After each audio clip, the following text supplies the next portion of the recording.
आप किसी दफ्तर में चले जाइए, आपसे सबसे पहले स्टेट सब्जेक्ट सर्टिफिकेट मांगा जाएगा, डोमिसाइल सर्टिफिकेट मांगा जाएगा। तो एक रिटन कॉन्स्टिट्यूशन है, रिटन लॉ है, एक अनरिटन। तो ये सबसे पहले 370 और 35 की एब्रोगेशन को आप प्राइमरीली मतलब प्राइमरी तौर पे डेवलपमेंट या और चीजों से मत जोड़िए। उसके बाद देखिए हमारा अब समस्या ये है कि जब आप इस दृष्टिकोण से देखते हैं कि आपने एक नॉन सेक्युलर स्टेट को ट्रस्ट किया, हम मानते हैं कि सेंसस फर्ज है। अच्छा देखिए, अब 370-35 से खत्म किया तो कश्मीर से पावर सेंटर उठ के जम्मू में आएगा। मैं ये मानता हूँ कि खामियां कहीं थोड़ी बहुत किसी जगह पर है, लेकिन टाइम पास के दो आज तालाब खटीका और बेलीचराना में उनकी मस्जिदें हैं, बड़ी बड़ी मदरसे हैं जहां से इंडोक्ट्रिनेशन की मशीनरी चलाई जा रही है, उनके खिलाफ कोई कार्रवाई नहीं होना। तो हमने ये कहा कि एक continuous legislative separatist corridor Bharat सरकार ने बना दिया, जो साउथ कश्मीर को, जो हॉटबेड ऑफ टेररिज्म है, उसको डायरेक्टली पाकिस्तान के साथ कनेक्ट करता है। नमस्कार, पीपी न्यूज लाइन में एक बार फिर आपका स्वागत है और मैं हूं दर्शपाल गुप्ता। आज 3 साल हो गए हैं 370 और 35 से को हटे हुए। 3 सालों में जम्मू कश्मीर ने क्या खोया क्या पाया, इस पे आज हम चर्चा करेंगे। आज हमारे साथ हैं जम्मू कश्मीर ने क्या खोया क्या पाया, इस पे आज हम चर्चा करेंगे। आज हमारे साथ हैं भारतीय जनता पार्टी के वाइस प्रेसिडेंट वरिंदरजीत सिंह जी और अंकुर शर्मा जी, एकजुट के प्रेसिडेंट, और मेरे साथ हैं वरिष्ठ पत्रकार सतीश वर्मा जी। आप सबका पीपी न्यूज लाइन में बहुत बहुत स्वागत है। वरिंदर जी से शुरुआत आपसे करेंगे। 3 साल हो गए हैं, खुशियां मना रहे हैं आप। 370 और 35 से हट गया है जम्मू कश्मीर से, और इसके साथ साथ बहुत से ऐसे लोग भी हैं जो कह रहे हैं कि वह 3री डेथ एनिवर्सरी है जम्मू कश्मीर की। जिस वक्त जम्मू कश्मीर से 370 और 35 से हटी, तो जो ख्वाब प्राइम मिनिस्टर ने और होम मिनिस्टर ने देखा था, इसको हटने के बाद जम्मू कश्मीर की क्या स्थिति होगी, क्या आज वहां हम खड़े हैं, क्या हालात है जम्मू कश्मीर के? देखिए गुप्ता जी, ये भारतीय जनता पार्टी का स्लोगन कोई आज का नया नहीं था। जब भारतीय जनता पार्टी बनी या उससे पहले जो जनसंघ थी या श्यामा प्रसाद मुखर्जी थे, हमारा ये एक नारा था, एक विधान, एक संविधान और एक प्रधान, उसको लेके हम चले। ये 3 साल पहले जो 370 को तोड़ा गया, वो कोई एकदम नहीं हुआ। जैसे मैंने कहा कि ये हम उस टाइम से मांग करते आ रहे थे। कि बाकी आपका ये कहना कि भैया उसके बाद क्या डेवलपमेंट्स हुई, लोगों को क्या फायदा हुआ, क्या मतलब नुकसान हुआ, तो उसमें मैं ये कहना चाहूँगा कि बहुत सी बातें जो थी वो लोगों को फायदे हुए। जैसे वेस्ट पाकिस्तानी रफूजी थे, वाल्मीकि थे, और कुछ इस तरह की मतलब कम्युनिटियाँ थी जो बरसों से यहाँ रह रही थी, उनको फायदा। दूसरी तरफ अगर आप डेवलपमेंट की तरफ आओ, आप हेल्थ सेक्शन में ही अगर जाएं, यहाँ एम्स बन रहा है, आयुष्मान कार्ड। मैं अभी अनऑफिशियली पहले सतीश जी के साथ बैठा बात कर रहा था कि मैं पूछ गया, मेरे साथ एक जो ड्राइवर था, उसने कहा कि हमने कभी सोचा भी नहीं था कि हम प्राइवेट जो था कभी ऑपरेशन करा सकेंगे आयुष्मान कार्ड के तहत। और ये आयुष्मान कार्ड सबके लिए सिर्फ जम्मू कश्मीर में है, बाकी जगह जो 2011 के सर्वे के मुताबिक है, वहाँ इन्होंने 370 हटाने के बाद यहाँ पर IM, एम्स और रोड्स, मतलब स्मार्ट सिटी। हाँ, ये मैं मानता हूँ कि बीच में 1.5-2 साल कोरोना भी रहा। जितनी मतलब जोर से या जितनी डेवलपमेंट जिस कदर होनी चाहिए थे, उसमें थोड़ी सी कमी रही ड्यू टू कोरोना।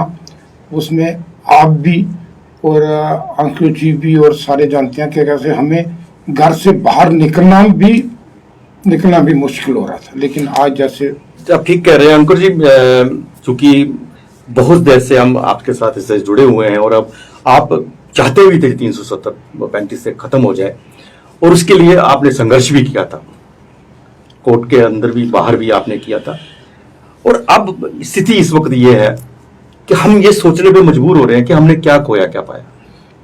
देखिए, सबसे पहले 370 और 35 की एब्रोगेशन को आप प्राइमरीली मतलब प्राइमरी तौर पे डेवलपमेंट या और चीजों से मत जोड़िए। जी, मैं हमेशा शुरू से ये कहता आया हूँ और हमारे संघर्ष का भी यही नारा था कि 370 और 35 से जम्मू कश्मीर को भिन्न करता है बाकी स्टेट्स से।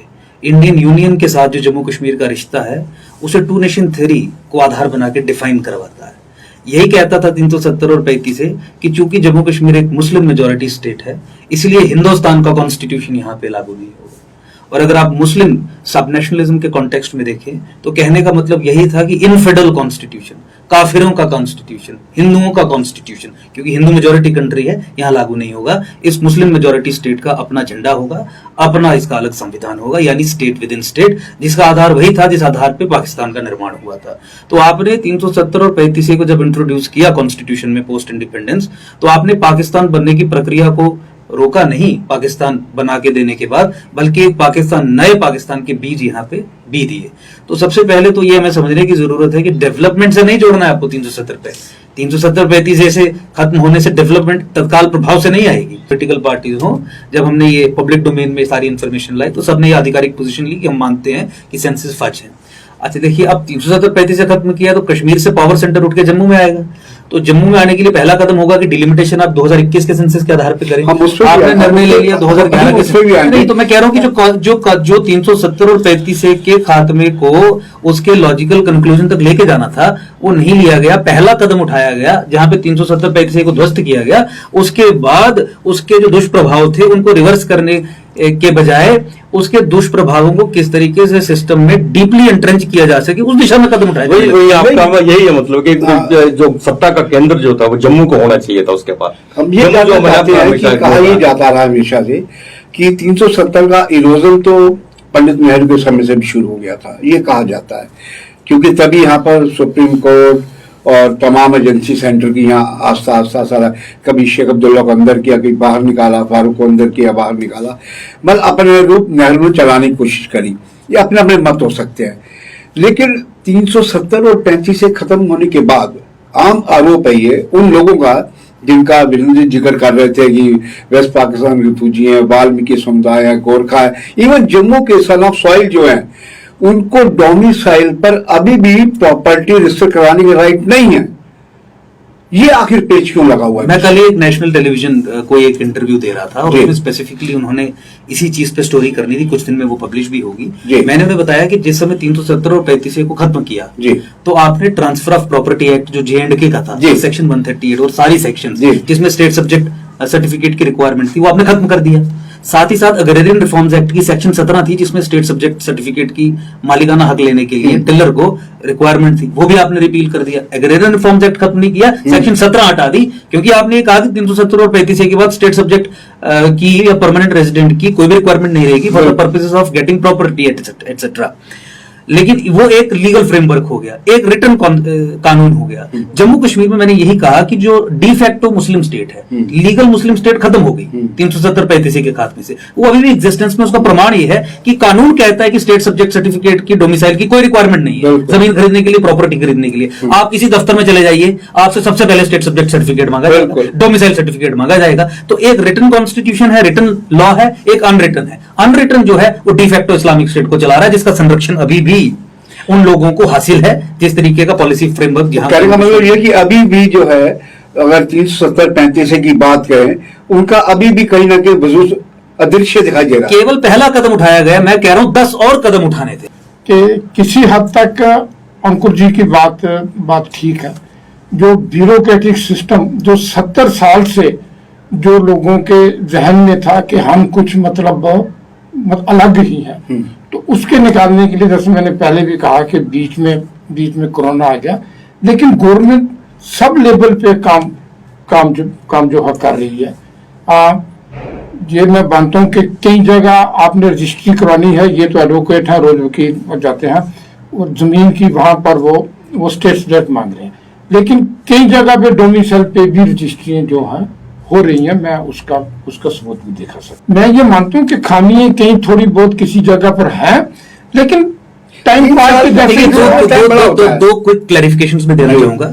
जम्मू कश्मीर में प्रॉपर्टी खरीदने के लिए डोमिसाइल की रिक्वायरमेंट भी नहीं है। डोमिसाइल की रिक्वायरमेंट जम्मू कश्मीर में है केवल पब्लिक एम्प्लॉयमेंट के लिए। सिविल सर्विसेज रूल्स में अमेंडमेंट हुई है, प्रॉपर्टी के लिए कोई अमेंडमेंट नहीं हुई है, ट्रांसफर ऑफ प्रॉपर्टी एक्ट में कोई बदलाव नहीं हुआ है। जो डोमिसाइल बनाया गया है वो सरकारी नौकरी के लिए रिक्वायरमेंट है। तो अगर अभी भी सरकारी दफ्तरों में डोमिसाइल मांगा जा रहा है तो वो भी कानून की अवहेलना है। दूसरा, सिंह साहब ने ये कहा आनंद मैरिज एक्ट के लिए, मैं बिल्कुल सपोर्ट करता हूं, ठीक है, आनंद मैरिज एक्ट की। इसके साथ ही साथ जम्मू कश्मीर में माइनॉरिटी स्टेटस भी भैया आप जानते हैं 12 मार्च 2018 को मैंने स्वयं सुप्रीम कोर्ट में 2 साल केस लड़के ये जजमेंट करवाई, केंद्र और राज्य सरकार के एफिडेविट डलवाए कि जम्मू कश्मीर में मुसलमानों को माइनॉरिटी स्टेटस और बेनिफिट्स नहीं दिए जाएंगे।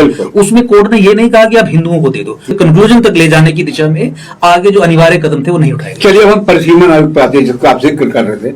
हमने जब पीपी न्यूज लाइन में आपसे जब ये बना था कमीशन और उसका पहला ड्राफ्ट आया था, अजहर जी और हमने आपसे विशेष बातचीत की थी, उस सब आपने कहा था कि ये डिजाइन पाकिस्तानी है, पुंछ और अनंतनाग को मिलाने वाला। तो उसमें हम चाहेंगे कि दर्शकों को जरा क्लैरिटी से बताया जाए कि आखिर पाकिस्तान का एंगल कहाँ आता है।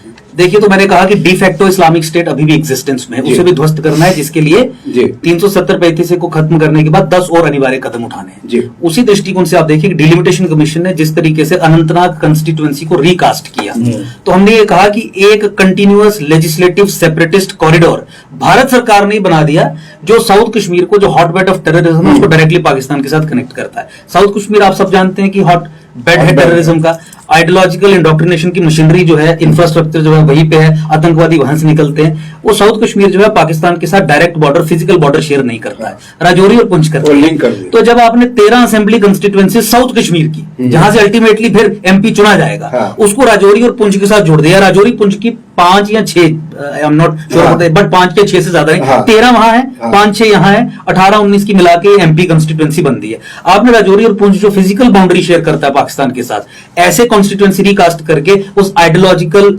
इंडोक्ट्रिनेशन और सेपरेटिस्ट कॉरिडोर को क्रिएट किया, जो अब कंटिन्यूअसली पाकिस्तान में जुड़ता है। तो ये एक नेशनल सिक्योरिटी के पॉइंट ऑफ व्यू से आने वाले कुछ समय में बहुत एक डेंजरस सिचुएशन बन गई है। अब ऑब्वियसली देखिए वहां की राजनीति कैसे होगी, जब आपको पता है कि जो लोग मेजॉरिटी में हैं उनकी जो आइडियोलॉजी है, जब तक राजौरी और पुंछ के लोग उस चीज को फॉलो नहीं करेंगे, और मैं एक पर्टिकुलर पॉपुलेशन की बात इसलिए कर रहा हूं क्योंकि 47 में वो पाकिस्तान के साथ थे, उन्होंने कत्लेआम किया मीरपुर और वो सब एरियाज को, अब पीओजे के जो रेफ्यूजीज उनकी है। तो एक और दूसरी चीज, इन एरियाज में भी इंडोक्ट्रिनेशन की मशीनरी पिछले 10-15-20 वर्षों में बहुत तेजी से बढ़ी है। आपको बताने अब तो प्रूफ आ गए कि लश्कर का आतंकी जो बीजेपी का सदस्य भी बाद में निकला, बाद में खंडन किया एक्सेट्रा, बट वो इंपॉर्टेंट नहीं है कि, लेकिन वो राजौरी से था। और लश्कर के 3 मॉड्यूल्स बस्ट हुए इन एरियाज में, तो मतलब इंडोक्ट्रिनेशन की मशीनरी वहां पे डीपली पेनिट्रेट कर गई है और सिपाही उन्होंने खड़े किए अपने। तो इस दृष्टिकोण से हमने एक बात मैं आपसे जानना चाहूंगा, आपने कहा कि 370 हटने के बाद यहाँ पे डेवलपमेंट की बहुत बात हुई है। आज जब आप भी देखते हैं, सड़कों पे देखते हैं क्या हो रहा है, रोड प्रोटेस्ट हो रहे हैं, डेवलपमेंट कहाँ है, किस नाम की डेवलपमेंट? जो चीजें आपने गिन के दिखाई हमें, वो 370 से पहले शुरू हो चुकी, इसमें कोई शक नहीं है, सब कुछ है, हर चीज है, वो पहले की है। आज जो पोजीशन ये है कि आज रोज नौकरी के लिए प्रोटेस्ट हो रहा है, यहाँ पे हर चीज के लिए प्रोटेस्ट हो रहा है, डेली वेजेस के लिए प्रोटेस्ट हो रहा है, फिर क्या मिला इसको? सर देखिए, आपने बात की डेली वेजर। हाँ, डेली वेजर कब लगे, किन गवर्नमेंटों ने लगाए? 14 के बाद जब भारतीय जनता पार्टी कुछ देर हिस्सेदार रही, उस टाइम का कोई डेली वेजर नहीं है। लेकिन उनकी गवर्नमेंट के टाइम भी और अभी भी गवर्नर साहब ने बहुत से जो थे उनको जो थे पक्के किए और उनको दिया। अब ये सभी लोग जानते हैं कि आस्ता आस्ता जो पॉपुलेशन बढ़ रही है और सरकारी नौकरी जो है कम होती जा रही है, और हर आदमी ये चाहता है कि मुझे सरकारी नौकरी। नहीं, ये तो एक 25 साल या 30 साल नौकरी के रिटायरमेंट की एज पे है। अब बिल्कुल मैं कह रहा हूं, टेम्परेरी रिटायरमेंट, डेली वेजर लगाए किसने? किसी ने भी लगाया। अब आप बाकी चीजों का क्रेडिट ले रहे हैं कि हमने 3 साल में ये कर दिया। हमने काफी सारे उनमें से अगर देखो 1400 कुछ की पिछले दिनों लिस्ट निकली, उससे पहले भी गवर्नर साहब ने कुछ लोगों को जब पहले गवर्नर थे मुर्मू साहब तब भी हुए, और अब एकदम से जो मतलब पिछले 70 साल की मतलब उन्होंने धांधलियां की। जब हम लिस्ट आती है जी कितने लोग हैं, तो होता जी 70,000। गवर्नमेंट सोचती है 70,000 की अगर बात करें, जब वो लिस्ट प्रोड्यूस होती है तो वो 1 लाख से ऊपर लोग मतलब हो जाते हैं। फिर उसके ऊपर फैसला करना मुश्किल हो जाता है। लेकिन उसके लिए भी हम चाहे मतलब BSF की भर्ती थी, कुछ था, हम केंद्र के ऊपर या गवर्नर साहब के ऊपर भी दबाव और जोर लगा रहे हैं कि उनको भी जो था, हमारे लोग हैं, हमारे बच्चे हैं, उनको इस तरह से उस तरह से खजल नहीं होना चाहिए। ठीक है, गलतियां जो थी पिछली गवर्नमेंट ने एमसी उसने की, लेकिन आप चाहते हैं कि जम्मू को अलग राज्य का दर्जा दीजिए, क्या यही अल्टरनेटिव हमारा राइट है या इसी से हमें इंसाफ मिलेगा जम्मू को? नहीं, उस पर तो मैं बात करूंगा, लेकिन मैं फिर इस बात को दोहराऊंगा कि 370 और 35 का डेवलपमेंट देखिए, एम्प्लॉयमेंट डिफरेंट सेक्टर्स एम्प्लॉयमेंट देते हैं। गवर्नमेंट सेक्टर की जो अपनी वो है, उसमें जो गवर्नमेंट सेक्टर जितने लोगों को एम्प्लॉयमेंट दे सकता है वो 5 से 6% है। 94% नौकरियां प्राइवेट सेक्टर में पैदा होनी। लेकिन लोगों के इंटरेस्ट जो है कि सरकारी हमें मिले। नहीं, तो मैं वही कह रहा हूं कि सरकारी 6% मिल पाएंगे। अगर आपके सारे बात ये मान भी ले तो 6-7% पॉपुलेशन को एडजस्ट कर पाएंगे जो रिक्वायरमेंट है। 94% आपने प्राइवेट सेक्टर से करना। अच्छा, जम्मू कश्मीर में टूरिज्म की इंडस्ट्री को आप डेवलप कर सकते हैं, प्राइवेट सेक्टर इन्वेस्टमेंट को एनकरेज करके आप कर सकते हैं। लेकिन जब आपका यहाँ का सरकारी तंत्र आपको जमीन ही नहीं खरीदने देता क्योंकि आप स्टेट सर्टिफिकेट होल्डर नहीं है या डोमिसाइल नहीं है, तो आप वो 94% की जो पॉसिबिलिटी है उसके ऊपर तो गैग ऑर्डर लगा देते हैं। तो सरकारी नौकरी से तो पूरे लोगों की पूर्ति होगी नहीं, वो तो सबको पता है, इट्स अ कॉमन नॉलेज। तो इसीलिए 370-35 से मत जोड़िए इसे। और फिर डोमिसाइल लॉ इंट्रोड्यूस करके एक वॉल क्रिएट कर दी गई, एक साइकोलॉजिकल वॉल फिर से क्रिएट कर दी गई। बाहर का कोई व्यक्ति आज यहां पे आने को तैयार ही नहीं है। हमसे बहुत सारी क्वेरीज पूछेंगी। अच्छा, having said that, Jammu separate state होने के अलावा कोई चारा नहीं, उसके कारण मैंने आपको बता दिया। पावर सेंटर जम्मू में शिफ्ट नहीं हुआ। जम्मू की अधिक पॉपुलेशन, अधिक एरिया होने के बावजूद भी जम्मू को कम सीटें दी गई। जम्मू अगर 2021 के सेंसस के आधार पर डिलिमिटेशन होती 50 सीटें पाता, कश्मीर जो है 40 सीटें पाती। और ये मैं ऐसे हवा में बात नहीं कर रहा हूं, पूरी कैलकुलेशंस हैं। सेफोलॉजिस्ट से लेके जो सरकारी डिपार्टमेंट में बैठे हुए वो लोग जिनको इंटरनल डेटा का भी पूरा नॉलेज है और जो पब्लिक डोमेन में डेटा है उसका भी पूरा नॉलेज है, उनका भी यही ओपिनियन। सिर्फ institutions of local self governance होंगे, पंचायती राज और जो म्युनिसिपल एरियाज में जो होगा, उसके अलावा और कुछ नहीं। और ये हमारे 2 रिक्वायरमेंट्स फुलफिल करेगा। एक, जम्मू कश्मीर जो एक ट्रबल्ड स्टेट है, वहां सत्ता की कमान राष्ट्रवादी लोगों के हाथ में आएगी, तो पाकिस्तान के एजेंट्स बनकर काम नहीं करेंगे जिस तरीके से भी तमाम पॉलिटिकल पार्टीज कश्मीर बेस्ड जो थी वो कर रही थी। और दूसरा, जो पाकिस्तान ISI ने उन लोगों को इस्तेमाल करके जम्मू कश्मीर का इस्लामीकरण करने का प्रोसेस वो आगे बढ़ा दिया है, उसे रिवर्सल मिलेगा। जम्मू में तो जब राष्ट्रवादी लोगों के हाथ में सत्ता आएगी तो इस्लामाइजेशन तो प्रोसेस दूसरा नहीं। और दूसरा, जब आप वहां पे कश्मीर में यूटी बनाएंगे उन विक्टिम्स ऑफ जेनोसाइड के लिए, तो एक स्ट्रॉन्ग हिंदू जियोपॉलिटिकल फुटहोल्ड वहां पे क्रिएट करेंगे। 100% इस्लामाइजेशन को आप पीछे धकेलेंगे। और तीसरा, वो झेलम नदी के नॉर्थ और ईस्ट में बनेगा, तो जम्मू का डायरेक्ट फिजिकल कांटेक्ट लद्दाख से होगा, ताकि किसी भी परिस्थिति में आने वाले समय में पाकिस्तान अलगाववादी कश्मीरियों के साथ मिलकर वहां पे ब्लॉकेज क्रिएट करने की कोशिश। अच्छा, संविधान की आत्मा को कहीं आए बाएं जाने की जरूरत नहीं होगी। संविधान की मूल भावना को आप पुनर्स्थापित करेंगे। धर्म के आधार पे किसी समाज से अन्याय हुआ है तो उन विक्टिम्स को वहां पे रीसेटल करके उस प्रोसेस को रिवर्स करके आप संविधान की मूल भावना को ही सेटिस्फाई करने के लिए काम करेंगे। कुल मिला के हम ये कह सकते हैं कि जिस तरह भारतीय जनता पार्टी का दावा है कि 370 और 35 से हटने के बाद जम्मू कश्मीर में एक बहुत बड़ी डेवलपमेंट हुई, उससे आपका ये कहना है कि इसको हम डेवलपमेंट को 370 और 35 के साथ ना जोड़ें, मतलब ही नहीं बनता। तो हमें अभी और इंतजार करना पड़ेगा कि 370 और 35 हटने के बाद हमारे जम्मू कश्मीर में जो हमें पोजीशन चाहिए थी, खासकर हम जम्मू की अगर बात करते हैं, जम्मू को चाहिए थी, उसके लिए हमें और लंबा इंतजार करना। और जम्मू ने जो डेवलपमेंटल क्राइसिस फेस किए हैं 370-35 के बाद, ऑटोमेटिकली जब पावर सेंटर जम्मू में शिफ्ट होता तो डेवलपमेंट भी होती, हमारे एरियाज को भी डेवलप किया जाता, यहाँ पे भी फंड्स लगते, तो वो इनेबलिंग एनवायरनमेंट क्रिएट करने के लिए और कदम आपको उठाने थे, अनिवार्य था। 2021 के सेंसस के फंड्स तो अभी भी लग रहे हैं, फंड्स की कमी नहीं है। अभी हमने ये जो बात कर रहे हैं कि तोड़ने की, और हम कश्मीरियों को भी जोड़ना चाहते हैं, वहां पर 2 यूटी बना के यहाँ के अलग करके, उससे मेरे हिसाब से गैप और बढ़ेगा, कम नहीं होगा। हमें उन लोगों को भी, चाहे मैं किसी मजहब की बात नहीं करता हूँ, जैसे भी हैं, हमने जोड़ने की बात करनी है, तोड़ने की बात नहीं करनी है।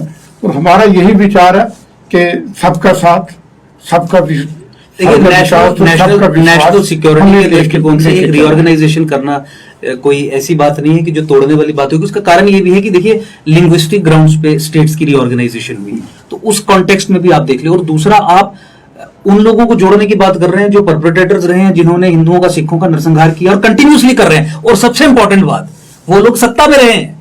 आज बाहर ये नैरेटिव है, देखिए सुनिए, बाहर ये नैरेटिव है कि जम्मू कश्मीर में कश्मीरी मुसलमान एलियनेटेड है। हम उनसे सवाल पूछते हैं, पिछले 70 साल में चीफ मिनिस्टर उनका, सरकार उनकी, नौकरियों में मैक्सिमम परसेंटेज उनकी 80-90% नौकरियां सरकारी वो ले जाते हैं, अपने एरियाज में डेवलप करते हैं। टूरिज्म जो सेक्टर है वो कश्मीर का डेवलप, जम्मू का नेग्लेक्टेड। तो एलियनेटेड जम्मू है कि कश्मीर है? लेकिन आज तो कश्मीर में बड़े कश्मीरी तिरंगा रैली में भाग ले रहे हैं। वो तो इवेंट्स है ना, वो उसमें इवेंट मैनेजमेंट एजेंसी आप कोई भी करेंगे।